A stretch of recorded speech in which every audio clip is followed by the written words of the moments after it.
a bit of a cliche to state that we can experience time so differently, It's like it felt like this went by in no time, or this went on forever. But in Sesshin, it's very remarkable, I think, how when you start, it feels like there's a long stretch of time ahead of you, and then you come to the seventh day, and it went by rather fast. Maybe not for all of us, but it's kind of like, and then it's over. Now, one thing about time that I think is relevant is that from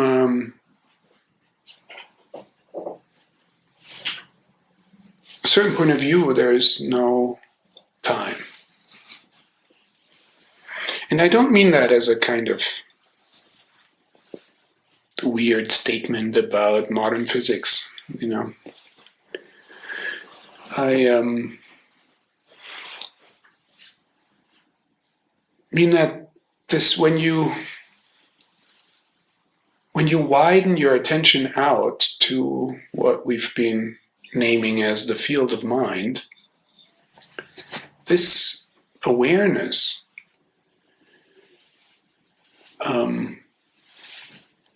that is the field or accompanies the field doesn't go anywhere.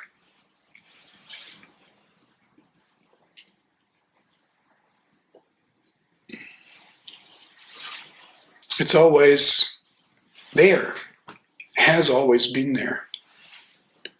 Since beginningless time, it's actually what we have to call eternity. Eternity is not a very long time. Eternity is this present moment that never goes away.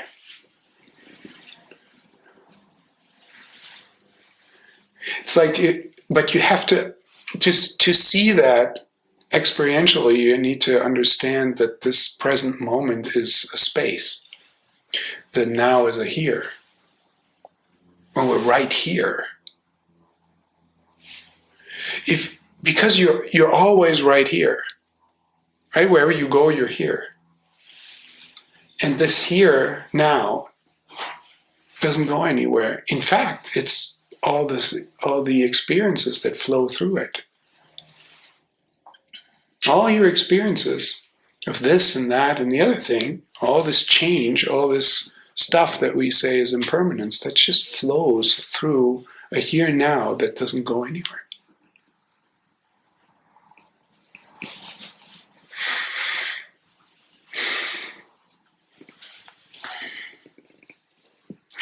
Life unfolds in this here now moment, eternally.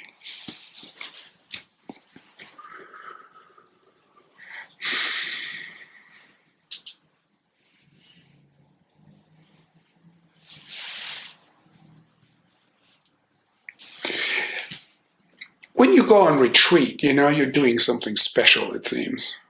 Like you seek out certain conditions that hopefully are conducive to the kind of practice you want to do. So we always, I think, hold explicitly or implicitly the question of what is the relationship between retreat and our daily life? It could be a 7-day retreat, or it could be just your everyday morning zazen that you do on your cushion, where you also kind of retreat from the world onto your cushion for half an hour, 40 minutes, 10 minutes. And then there's always this question, how is that relating to your daily life?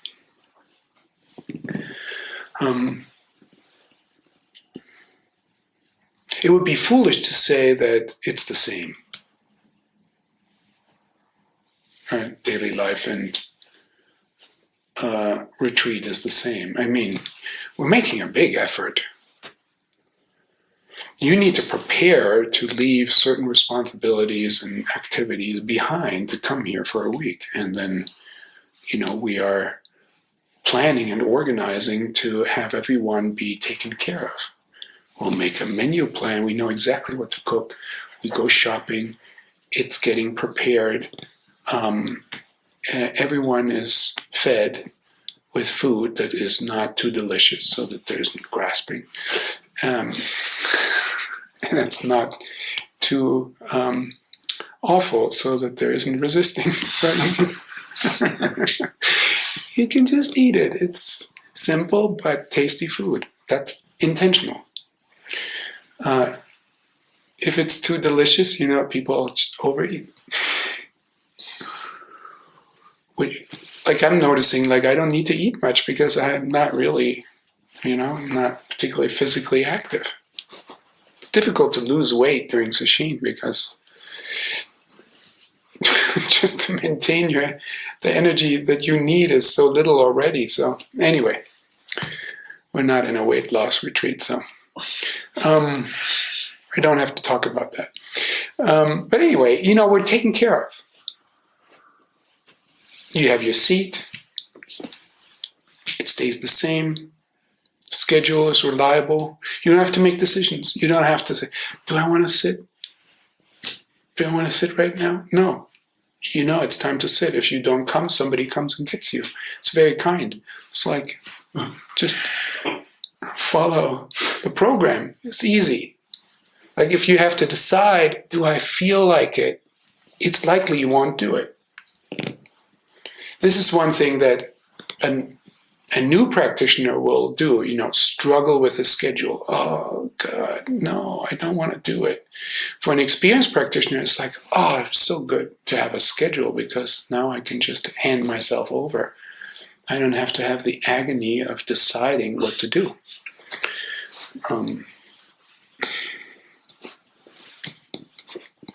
Right, but the life that we have outside of this organized, well taken care of retreat, where we are taken care of, is more chaotic. It's less structured. It demands things of us.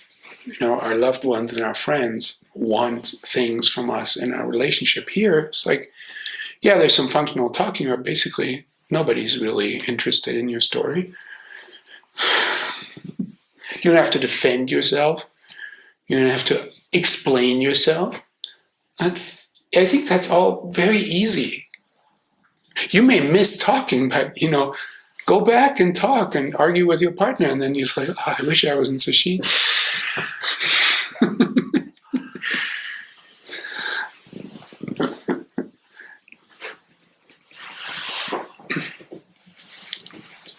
Now, I feel in order to explore this, I almost have to tell you the history of Buddhism. So let me try it in hopefully broad strokes that, just create some conceptual distinctions. Early Buddhism is based on the Four Noble Truths. There's suffering, not like people sometimes misunderstand everything is suffering. No, there is suffering. Suffering exists.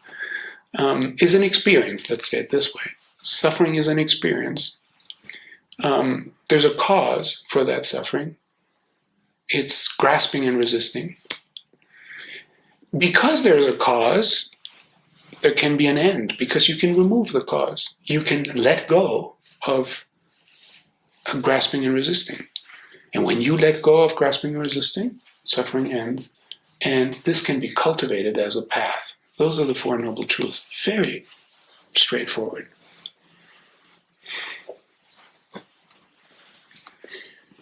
So your job as a practitioner is to attend closely to grasping and resisting and let it go. And when you do that, you are cultivating non-attachment. Right? Non-attachment and non-resistance. You let things be as they are.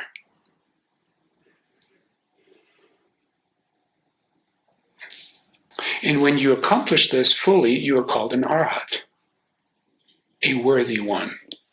That's the root meaning of arhat. Somebody is worthy of being recognized as a fully accomplished practitioner of the way. And what you accomplish is that you leave, this is embedded in the cosmology of early Buddhism, you leave the world of birth and death and rebirth, called samsara, and you enter nirvana, where rebirth is extinguished. Now, we just don't have that cosmology. We, 21st century Westerners, we're not worried about rebirth. I mean, most people aren't. Unless you've subscribed to some, version of Buddhism, you are worried about rebirth. Some people have taken it on, but you're not growing up in a culture that says like, be careful, you'll be reborn as a slug. Don't do a bad deed. We're afraid of hell, not of rebirth. I'm talking culturally. What you do personally, I don't know, but culturally speaking, we're afraid of going to hell, not being reborn. But the concern of early Buddhists is to be reborn. And the idea of being reborn is tied to the idea that you are clinging to a self. So you give up grasping. Well, you give up the desire for all kinds of things, worldly things. And if you're a monk, you give up the desire for sex, you give up the desire for overeating, and you give up the desire for all kinds of material possessions and so forth. And these are basically all sort of ways of practicing non-grasping that ultimately teach you to not grasp even yourself. And we've talked about this yesterday. I mentioned self-clinging. And as you release clinging to a separate self, you'll not be reborn again, because to be reborn, such clinging is necessary. Right? But this is a cosmology that we don't share. And my sense is, and this has been reinterpreted through the history of Buddhism, but my sense is that nirvana is treated as a place. Samsara is a place of suffering and rebirth. And nirvana is a place of non-suffering and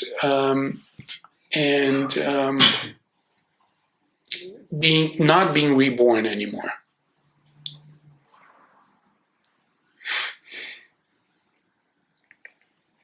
And this is captured in the main metaphor of what it means to be enlightened, namely, you cross over to the other shore. There is the shore of samsara. The teaching is a raft, and it allows you to cross over the river, and you reach the other shore, nirvana. Yeah? So much for a recap. But the point that I want to make right now is that nirvana is considered a place. It's somewhere you can reside.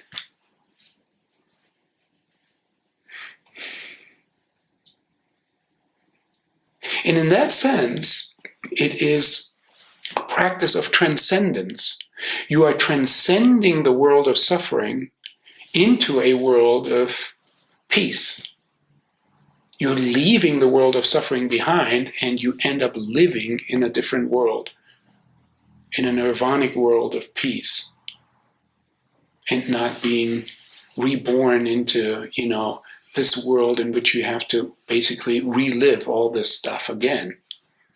Now, there's some similarity, it's quite different, but some similarity to theological cosmologies of heaven and earth, where there's earth, which is the world of, suffering and physical toil and so forth, and then you ascend to heaven and you are liberated from all that and you are eternally blissful or something, right? So that too is a dualistic notion of an a world of immanence and a world of transcendence. Transcend means to go beyond. You go beyond something into a different realm.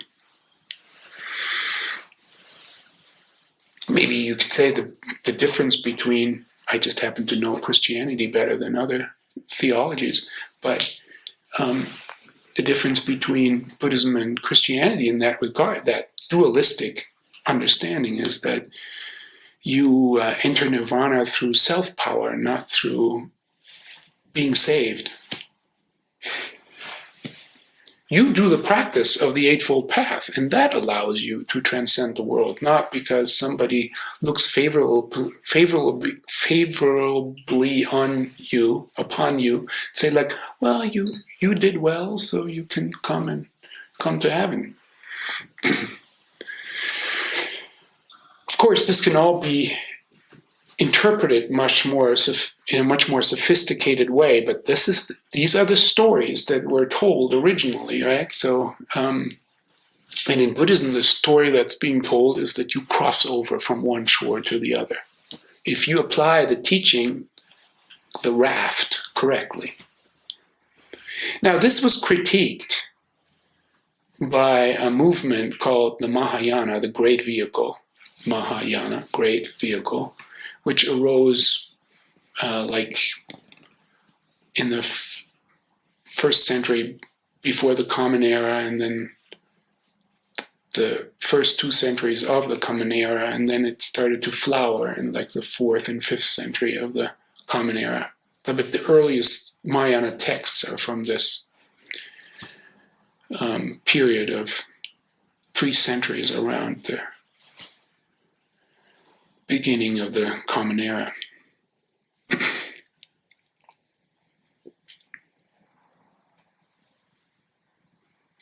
And it's so interesting. It's a practice of non-self.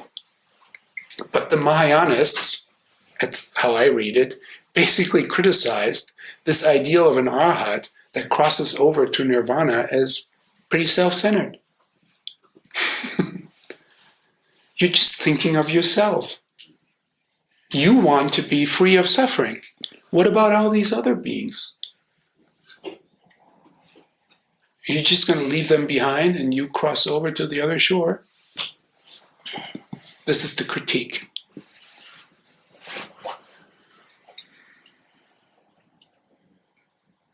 And what emerges as an alternative to the ideal of the arhat, the fully perfected person who has shed all attachments, has perfected ethical conduct and wisdom, and enters nirvana, this ideal gets replaced with the ideal of the Bodhisattva. And the Bodhisattva originally, Bodhisattva means wisdom being, the Bodhisattva is originally an aspirant, is somebody who's aspiring to becoming an arhat, somebody who's on his or her way to becoming this enlightened being. But this idea of journeying, of having a way-seeking mind, becomes the actual ideal of the practitioner in the Mahayana conception of Buddhism. You're not supposed to arrive, because when you arrive, you leave the world and you leave all these other suffering beings behind. So originally that got turned around as like, yes, the Bodhisattva has basically developed through his or her practice the capacity to be free from suffering, but sacrifices his or her existence in the realm of nirvana and returns to the shore of samsara to take care of all these innumerable beings who need help to do the same. And only when all beings are saved from suffering can you allow yourself as a bodhisattva to cross over to the shore of nirvana. Right? So what this is in this initial conception of Mahayana Buddhism is the emphasis of compassion, which in a way doesn't exist in the same way in this Arhat ideal. Yes, there are practices of loving kindness and so forth that get discussed in early Buddhism, but the Mahayana movement makes this the central concern of practice, is to make yourself available to others. Yeah, relax your posture. We're just talking. I'm serious. I mean it, because it's taken so long. I don't mind if you're moving around.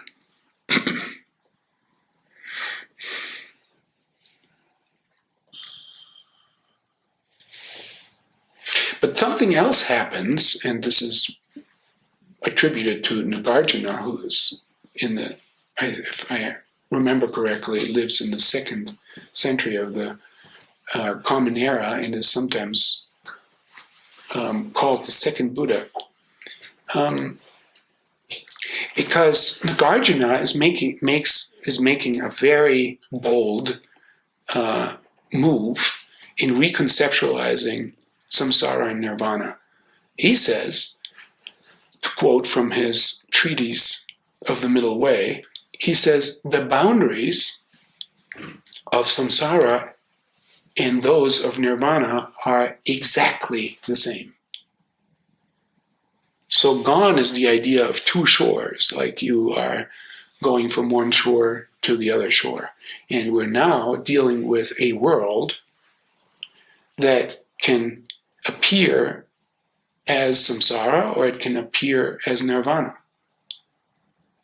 We're not going somewhere else.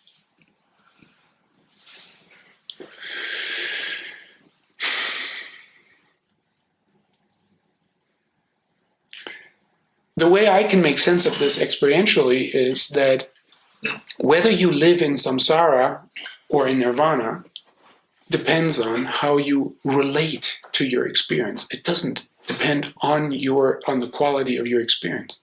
It depends on how you relate to it.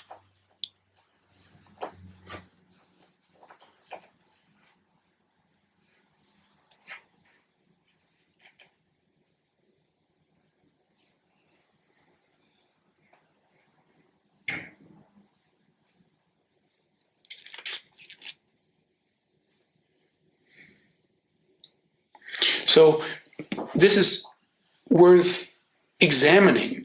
It's like, because this is not a view that we have in our culture ready at hand. It just doesn't exist in this way. So to give an example is like to have a very disturbing experience. Let's say we've talked earlier about existential anxieties around say, change or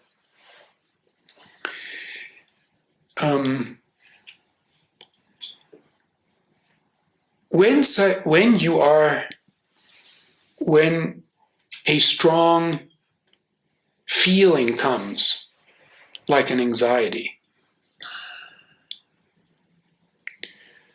of losing something or not being able to accomplish something, or to be afraid of death, or financial ruin, or being excluded, and so forth, right? There's plenty of strong, disturbing emotions that we can experience that fall into the category of fear or anxiety. I'm just painting one picture here as an example.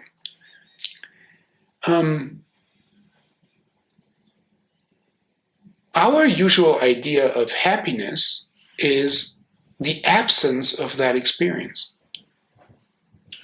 And so when you are in that experience, you desire for it to be gone. And this desire, this resistance against that experience would be samsara. If you relate to the experience with resistance, if you relate to your anxiety with resistance, you are in samsara.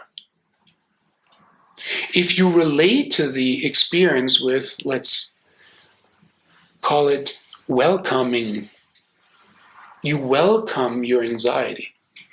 You allow it to be there. And now put any emotion there: anger, sadness, grief, jealousy,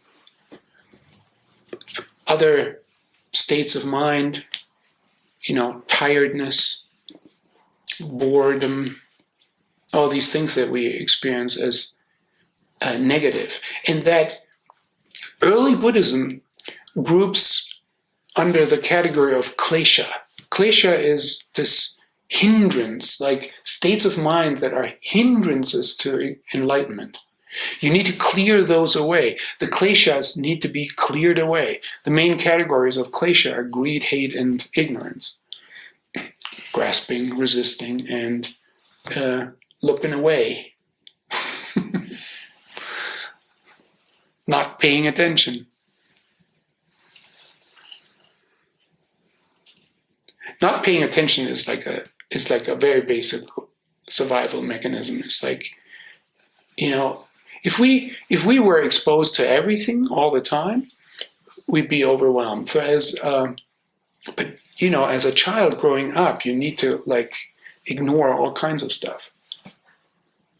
This is the basic mechanism of neurosis. You start to cut certain things away from your attention so that you can live a life that is not overwhelmed. And then that becomes a pattern, and then you just don't pay attention to certain things and organize your life around experiences that are overwhelming for you. Organize your life around avoiding experiences that would be overwhelming for you.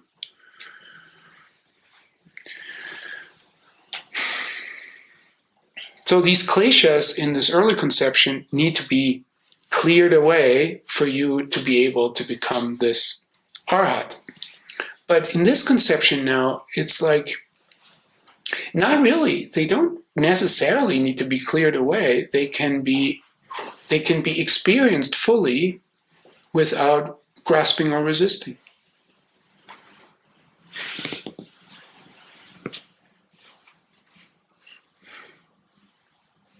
So whether you live in this one world as samsara or you live in it as nirvana depends on your practice with exactly the same territory, meaning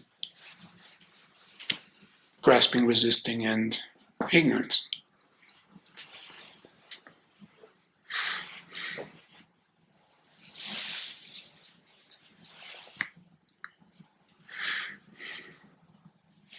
And this has something to do with my original question of what kind of conditions are you seeking? And this arhat ideal and the bodhisattva ideal, which the arhat ideal gets replaced essentially, and Zen is a school of the Mahayana movement, basically implicitly also calls into question monasticism. Because monasticism is it's like creating conditions for enlightenment separate from the world. To live in a monastery is pretty dualistic, right? You go to this place, to this secluded place, and you leave the world. It's okay, I don't know what you guys are doing here. We are doing liberating practice. You all seem to be chasing after weird stuff. And I'm just, again, exaggerating, right? To make a contrast. But the bodhisattva ideal actually affirms the lay life. It's in the midst of day-to-day circumstances, you can now use your practices to stay present with each moment and see if you're relating to that moment with grasping, resisting, or ignorance. And if you don't, you live a nirvanic life without any special circumstances.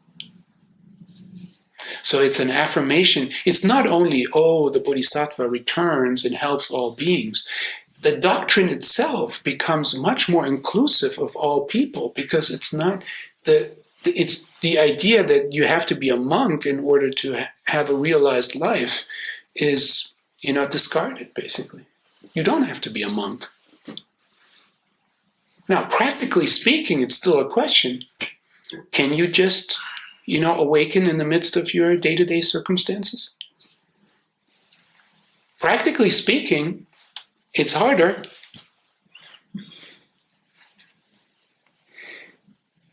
So that's why we could say, maybe it's this, what we are doing here is there's a back and forth between creating special conditions, right? Sesshin, making special conditions, and then living our regular, ordinary life.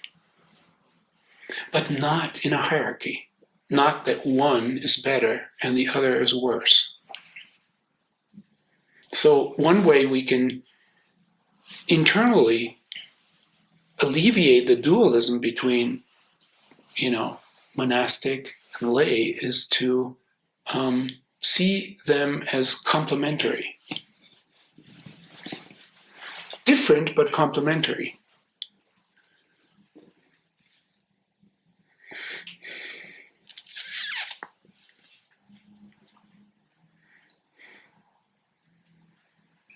So something that happens also in Mahayana Buddhism is that the virtues of wisdom and compassion are treated as the two wings of the Dharma. There are certain scriptures that talk about wisdom and compassion as two wings. You need both. Wisdom without compassion, we've already discussed that, is considered self-centered. You're just liberating yourself. But compassion without wisdom deteriorates into idiot compassion. Basically, Trungpa called it idiot compassion. Just, helping. If it's just basically affirming people in their suffering and giving them help without also teaching them the depth of the source of their suffering. So you need wisdom in order to show people, either verbally or through conduct, that suffering is actually caused by greed, hate, and delusion. So compassion has two sides then. It's charity, which isn't bad, help people. But it's also compassion through teaching people the Dharma, which sometimes is tougher love. Because you have to look more closely how you are co-creating your suffering. And it's not just bad circumstances that are happening to you.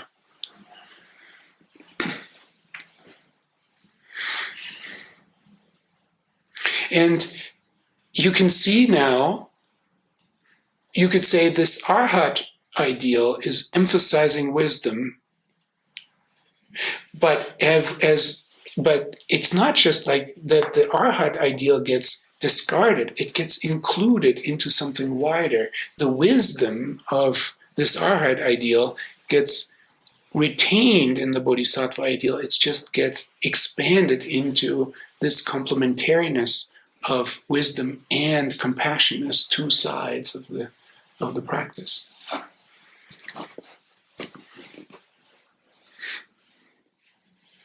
Now, why is this important? Why am I making it important? Is because you can tell this story of the history of Buddhism. That's a kind of external history of how the doctrine has evolved. But we can find this in our own experience. And let me see if I can articulate that, how I read it or how I understand it.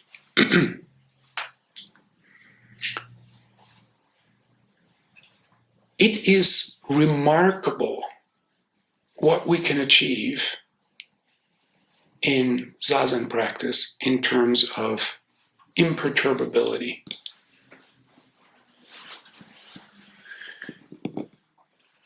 It may take time, right? But I know from experience that I can sit with immense comfort without being disturbed by it. And I wasn't able to do that when I was younger.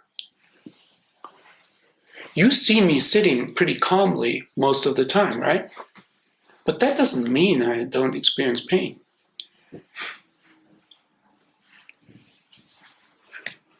Maybe I experience because my body is more conditioned than some of your bodies, but it's just, I have learned to a certain extent, relax around the pain. I'm not fighting it. No resistance. You sit with your painful legs without being disturbed by them, as Suzuki Roshi says. Sit with painful legs without being disturbed by them. So imperturbability doesn't mean you're not disturbed. It means you're not disturbed by your disturbance. This is a big difference. You hear me? It's a big difference. This also has something to say about our emotional life. To be sane emotionally doesn't mean you have no emotions. That's more the Arhat ideal, like get rid of the bad emotions. Don't have them, basically. I don't know how that's possible. But the Bodhisattva ideal is more like in the midst of grief, let's say, you're not disturbed by grief. You are open to it. In the midst of anger, you're not disturbed by anger, you are open to it. Which doesn't mean you should act it out. It means you are willing to feel the hot fire of anger in your body.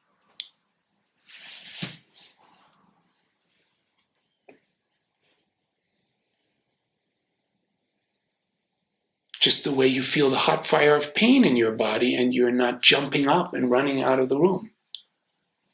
The same way, you could say you're sitting with the hot fire of your anger and you're not seeking relief by punching somebody in the face.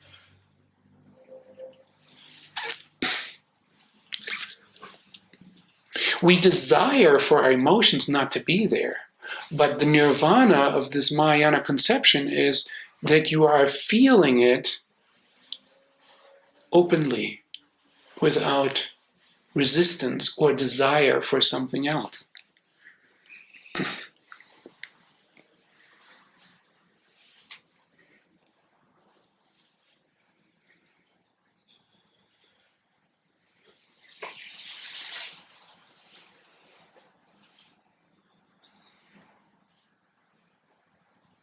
It means, ultimately, that in our everyday life, we can use any experience, any and all experiences as material for awakening. There's no limitation for us to experience whatever we're experiencing, including the things that have been maligned, handling money, having sex, those things, that have been portrayed as hindrances to the path. They don't have to be hindrances. They can be hindrances if you don't see through them as strong invitations for resistance and desire. I just named 2 strong invitations for desire, money and sex. Power is another one. That's how all public figures who are involved in scandal fall, right? Mm-hmm. It's always the same, because these things are so alluring. They create a lot of desire. So if you are a traditional practitioner, it's just like, I'm going to stay away from that. I'm going to stay away, because if you stay away from it, it doesn't produce the same kind of desire in you, so you're safe. So the Bodhisattva path, conceptualized this way, is more difficult because you are willing to live in the midst of that stuff, which challenges you more. And it may ruin your practice, but I'm just talking right now conceptually, it can be approached, every experience can be approached as an opportunity to let go of resistance and grasping. And when you do, it's nirvana. Now, my reading of this has become more, it's like, it's not a permanent state. The way you relate to your experience, if that is the crucial, pivot, how do you relate? Do you relate with greed, hate, and delusion, or do you relate with open awareness? That's the pivot. That pivot can happen any moment. One moment you can be in samsara, another moment you can be in nirvana. Another moment you can be in samsara again. This momentary conception is not, the way I read it, is not really part of the Mahayana. That's not pointed out in this way so strongly. It's more seen as a kind of more permanent state. It's this way or that way. Like the Arhat, you achieve a significant amount of freedom from greed, hate, and delusion, and that allows you to relate to the world with compassion, because you don't get caught in it.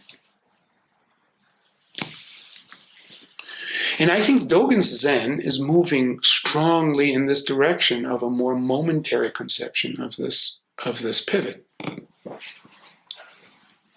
And I said in the very beginning, now we need to maybe understand the moment even differently, because the moment isn't a succession of time like this. It is that in a conventional sense, but the moment is something that never leaves.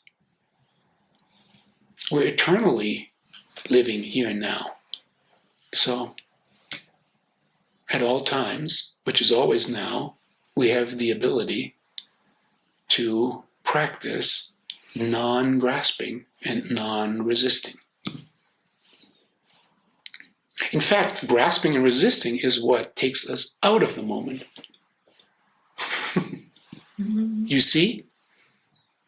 When you resist this moment, you are trying hard to not be here. So in a way, grasping and resisting, non-grasping and non-resisting, the realization of freedom is your willingness to be here fully. Because if you're willing to be here fully, you're not grasping or resisting. You're open to experience exactly what is happening. It's that simple and so hard.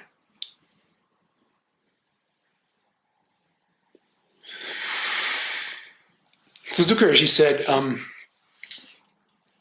talking to his American audience, to whom all this Zen stuff is fairly new, right? This appears in the epilogue of Zen Mind, Beginner's Mind. He says, you're not lay people exactly, and you're not exactly monastics.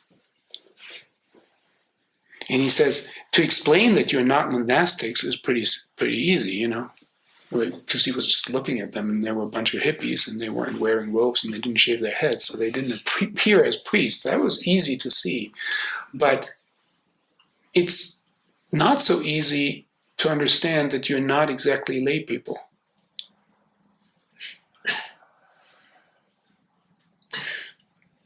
And then he says, you are a special kind of people because you are looking for an appropriate way of life. And this touches me very deeply, is like this search for an appropriate way of life. What is an appropriate way of life? And an appropriate way of life, I think, can be approached in some way through this Bodhisattva ideal that we understand as a moment-to-moment pivot, possible pivot from grasping and resisting to non-grasping and non-resisting, from the world, pivoting from the world of suffering to the world of freedom.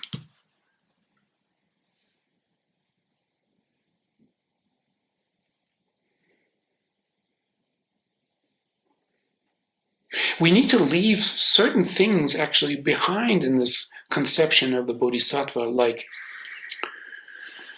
you accomplish basically your crossing over to nirvana, but out of compassion, you go back over the river, go back to samsara, spend a long time saving all beings, and when you're done with that work, you cross back over to nirvana. This would be sort of not taking the Bodhisattva ideal to its full conclusion of that samsara and nirvana are not two shores. They have the same boundary. You understand? So this aspirational Bodhisattva figure, we kind of have to, like, if you've ever thought of the Bodhisattva this way, you have to kind of cross that out and say, like, your nature as an everyday Bodhisattva is to be completely here and now, willing to feel and experience your experience as it is, and this is realization.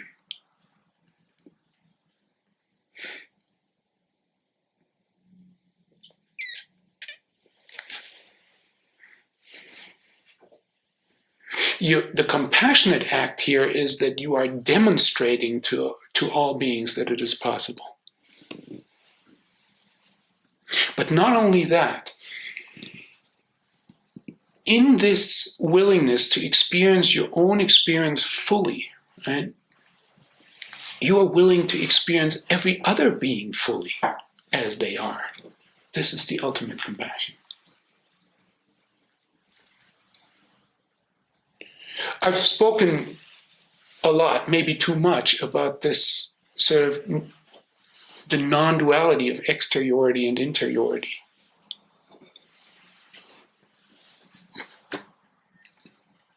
Every time you meet someone, like right now, we're meeting each other, right? Every time you meet someone, if you don't separate inside from outside, you're not feeling, oh, there's these people outside here that I'm meeting, and inside here I have a bunch of feelings about them.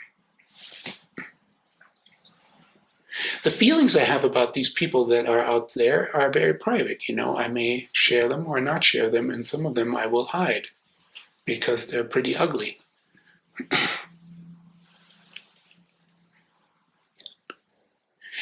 I think the attitude would be, whenever you are in the world with others and with objects and, with the complexity of the world, thoughts and feelings just co-arise. That's part of the mix. That's part of the world.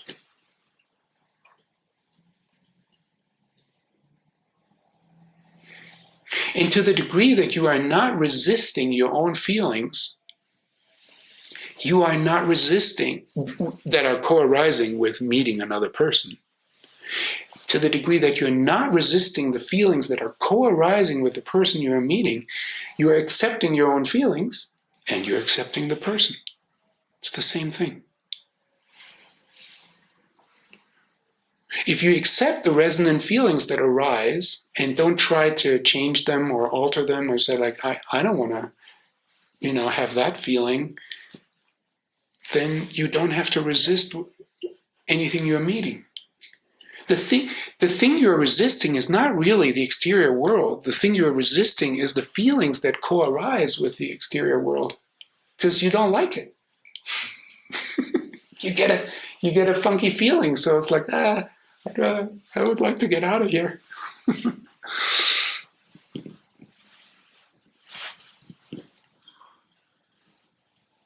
So we begin, our compassion practice doesn't begin with the other person's like, oh, what can I do for you?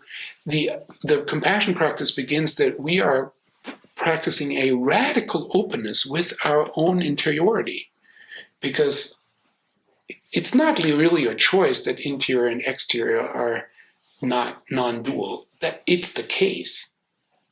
You may have not woken up to that, but it's the case. So to the degree that you're working on the feelings that seem to be inside and accept them fully, your relationship with the world relaxes.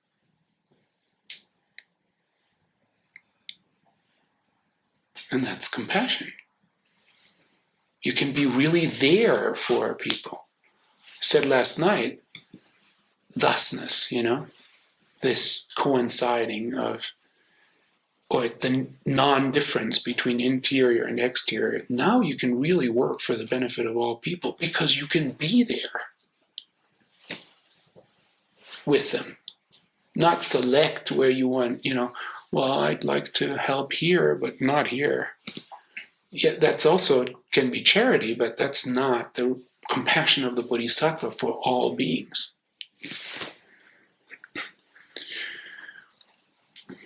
Sorry, I don't mean to. I just want to bring out the radicalness of this idea. We can selectively help people, and that's fine. But we can look deeper.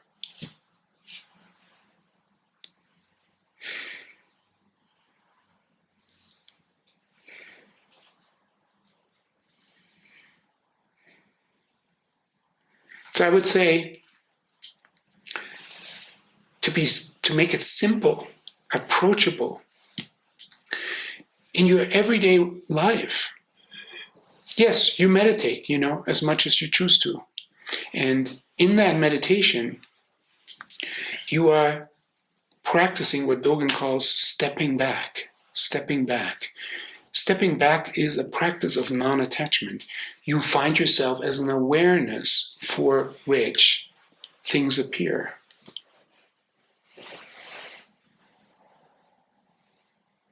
If you construe this awareness as a self, you call it the witness or something. It's a witnessing consciousness.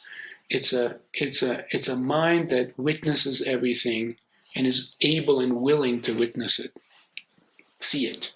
Don't look away. Don't ignore. Bernie Glassman called it bearing witness. Yeah? Now, again, we're not discarding the Arhat ideal, because the ability to bear witness to your own pain and to the pain of others can be developed in an extreme way. I think probably the most extreme manifestation of that the world has seen is the self-immolation of these Vietnamese monks in the 60s, who weren't protesting the US involvement in the Vietnam War. They were protesting the persecution of Buddhists by the South Vietnamese Roman Catholic, believe it or not, regime. And here are these monks, and they light themselves on fire, sitting immovably in their lotus position. This is humanly possible. Unbelievable. So if a human being can light himself on fire and bear the pain of that, unafraid of pain, unafraid of death, we can be unafraid of our grief. It's possible.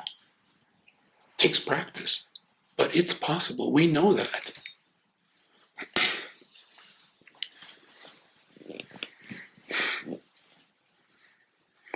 And this needs to be developed. And Sesshin practice is a way to develop it. Imperturbable mind.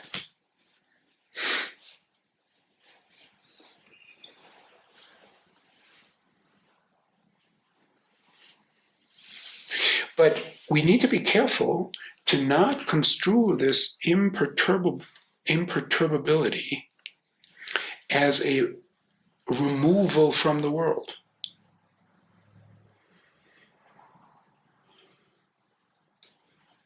Like I'm imperturbable, and that actually creates a distance between experience and the witness. You see that? I'm witnessing it, but it's like a dream. Like this is a teaching, all things are like a dream. Because from this step back position, everything is sort of not quite real. It's just an appearance. Nothing to be really concerned about. I say this with caution, but it tends toward nihilism. It's manifesting emptiness.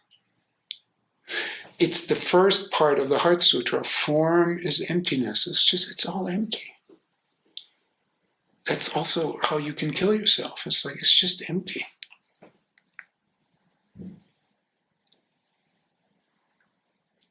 But the other side, the other wing, the compassionate wing, is emptiness as form. Form is emptiness, yes, but emptiness is form. So you kind of release this step-back position into the concreteness of this moment here right now, with all this stuff, with this form. You care. It matters. There's nothing in the world that doesn't matter. We're right here for it.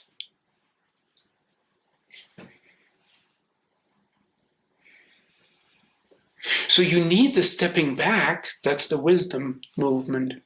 You need the stepping back, the non-attachment, in a way to actually be fully here. This is hard to say conceptually, but you see? Your non-attachment allows you to care. If you don't have non-attachment, your caring turns into suffering.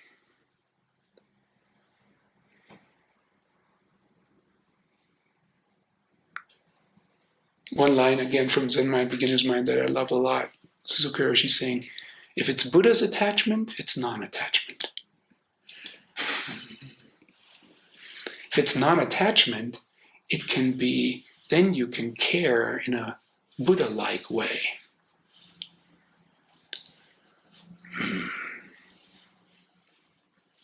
So the practices are presence, here now. And it's the emphasis of this witness mind, this bearing witness mind. Be present with everything. Actualize non-attachment, non-grasping, non-resistance, non-ignoring. And the second practice I call bodyfulness. Bodyfulness is you are willing to feel your experience in your felt body. At all times, like this requires embodiment, you can ask, how do I feel that in my body? Oh, there's this disturbance.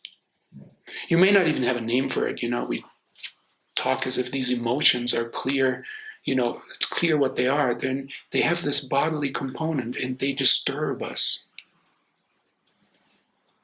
And bodyfulness means you are open to that disturbance. You're willing to be disturbed. That's a practice of non-self. You're willing to let these energies flow through your body. Again, you may not always be able to do it. I'm not always able to do it, but it is an intention. The direction is clear. It's the path to allow it rather than resist it, right? Because that's your pivot. You allow it or you resist it. You allow it or you resist it. You're in samsara, in nirvana, allowing it, or in samsara, resisting it.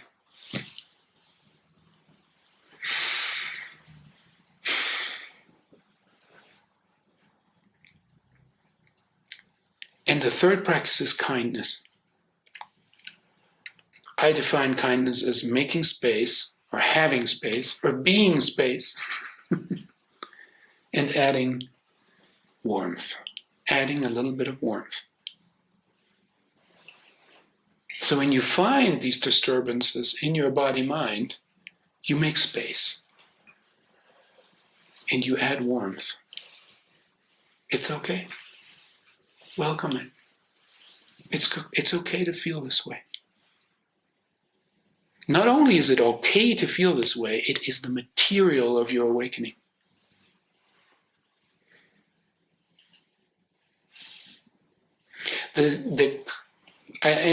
The clinging to a self fundamentally is a defense against openness.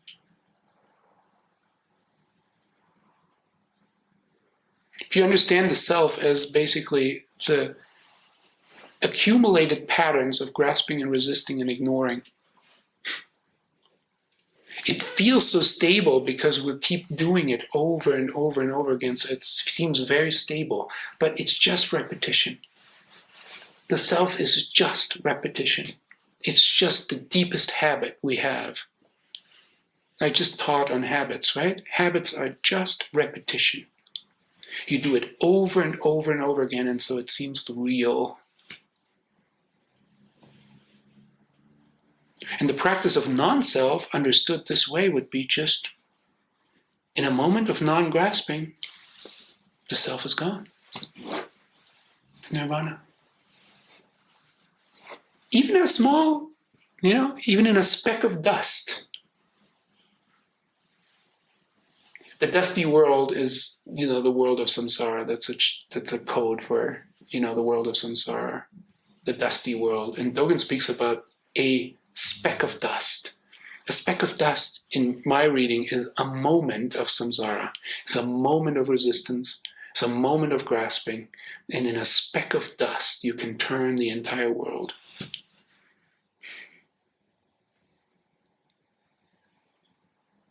So, think about that as a way to approach your everyday life, moment by moment. See it as the material of your awakening. But not only think about it, do it, Throw yourself into it.